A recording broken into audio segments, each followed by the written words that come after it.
Եվրամիության երկրների ֆինանսական ուժը սպառվել է մի շարք ճգնաժամերից հետո։ Financial Times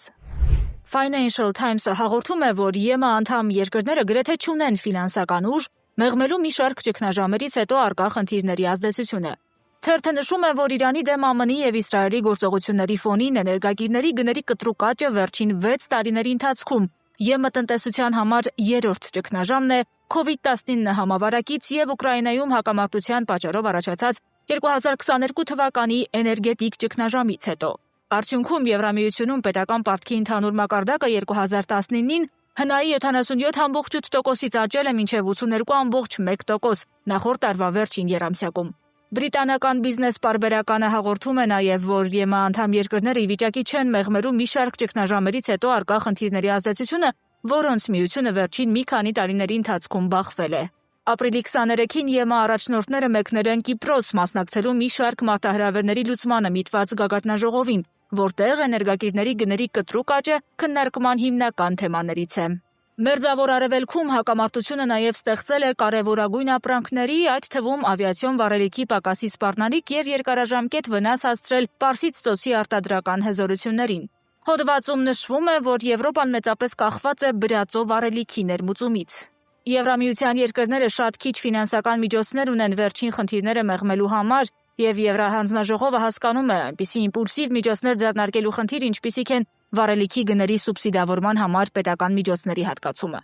Պաշտոնյաները հրատարակությանը հայտնել են, որ ԵՄ առաջնորդները կքննարկեն տնտեսական աջակցության միջոցառումները, էներգիայի մատակարարման դիվերսիֆիկացման ջանքերը եւ էներգիայի սպառման կրճատման հնարավոր քայլերը, եթե Մերձավոր Արևելքում հակամարտությունը շարունակվի եւ Հորմուզի նեղուցը փակվի ամբողջ ամռան ընթացքում։ ԶԼՄ-ների տվյալներով Եվրամիությունը քննարկում է նաև Արկտիկայում նավթի եւ գազի հորատման դեմ իր մերժողական քաղաքականությունը վերանայելու հարցը, հակամարտությունը շարունակվելու դեպքում փորձելով վերականգնել էներգամատակարարման հոսքերը։ Ավելի վաղ Financial Times-ը հղում անելով սեփական աղբյուրներին հաղորդել էր, որ ԵՄ պաշտոնյաները կոչ են անում ԵՄ կառավարություններին խուսափել Մերձավոր Արևելքում հակամարտության ֆոնին էներգակիրների գների աճի փոխհատուցման ուղղված չափազանց մեծ աջակցության միջոցառումներից։ Վերջիններս զգուշացնում են, որ Իրանի պատերազմի պատճառած ցնցումը կարող է վերածվել բյուջետային լրջագույն ճգնաժամի։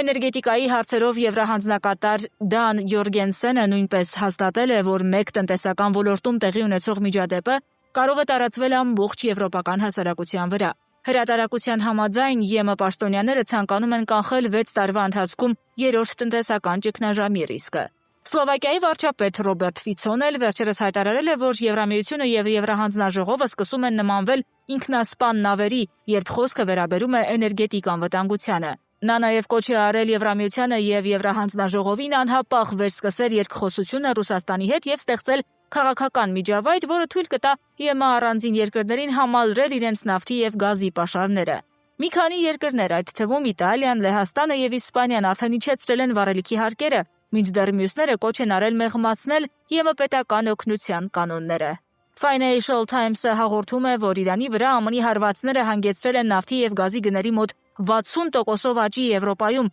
եւ մտահոգություններ առաջացրել ավիացիոն վառելիքի եւ դիզելային վառելիքի պակասի վերաբերյալ։ Բրյուսելի եւ ազգային ֆինանսների նախարարությունների միջև քննարկումներին ծանոթ աղբյուրների համաձայն Եվրոպական հանձնաժողովը կոչ է անում համակարգման եւ զգուշության էներգակիրների գների կտրուկ աճը մեղմելուն ուղղված ցանկացած միջոցառման վերաբերյալ։ Հիշեցնենք, որ օրեր առաջ Ռուսաստանի դեմ 20-րդ պատժամիջոցների փաթեթն ընդունելիս Եվրամիությունը բացառել է փաստաթղթի հիմնական տարրերից մեկը՝ ռուսական նավթի տեղափոխման արգելքը։ Միաժամանակ ԵՄ-ն հաստատել է Ուկրաինայի համար 90 միլիարդ եվրոյի վարկը։